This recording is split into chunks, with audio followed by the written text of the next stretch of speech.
کله واده کېدنه زموږ په دې معاشره کې اکثر داسې ودونه کېږي چې د جنۍ دا خاوند په بهر ملک کې واده ارینج شوی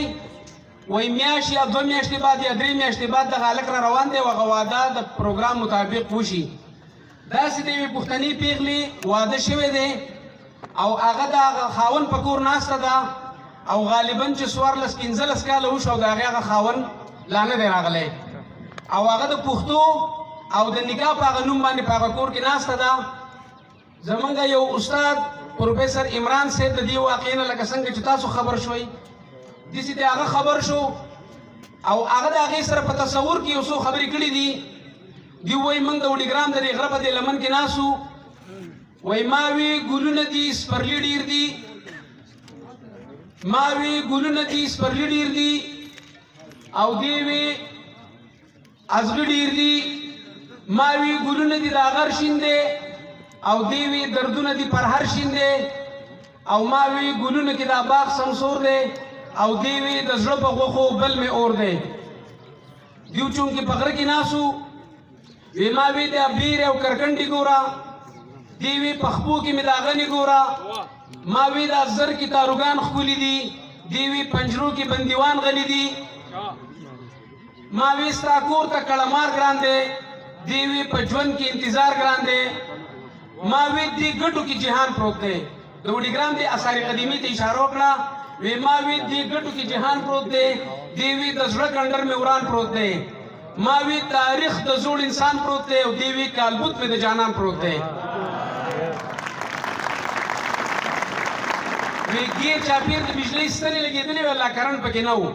نو ما وی رڼا به شي بجلی ښکارېږي او دی وی تیاره به شي سپوږمۍ ډوبېږي او ما وی په زنه د خالونه خوند کوي او دی وی د زړه په سر داغونه خوند کوي او ما وی په غاړه د قجر پروت دی او دی وی مرۍ ته مې زنځیر پروت دی ما وی په غاړه د قجر پروت دی او دی وی مرۍ ته مې زنځیر پروت دی. پخوا کې یو ابشار را بهېدو وی ما وی دا رود څومره ښایسته بهیږي دی وی د اوښکو دا وله بهیږي ما وی دا رود څومره ښایسته بهیږي دی وی د اوښکو دا وله بهیږي او ما وی بدرې او درخانۍ ښکلې وې پیژنې څوک بدرې او درخانۍ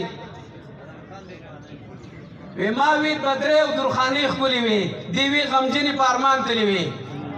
او ما وی یوسف که صنوبر ښایسته و او دی وی د هر چا نه دلبر ښایسته و او ما یې د حسن صفت وکړو ما وی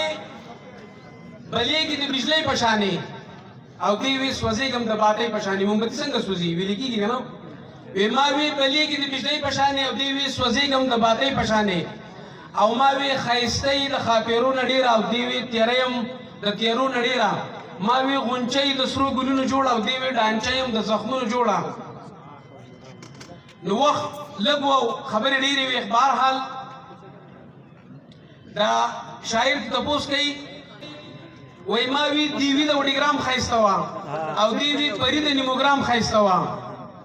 وی ما وی چې دومره وخت ستا په دې کور کې وشو او ته بیا هم په دې نوم باندې ناست یې نو ما وی اواز د بغاوت پورته کړه ما وی اواز د بغاوت پورته کړه او دی وی پښتو نه مې غیرت پورته کړه او ما وی زما سره سهل دې نشته دی وی لا صبر کوم اجل مې نشته وی ما وی چې 14 کاله ستا د واده وشو که نه نو ما ته تپوس وکړو ما وی جوړه د ناوېتوب دې څه شوه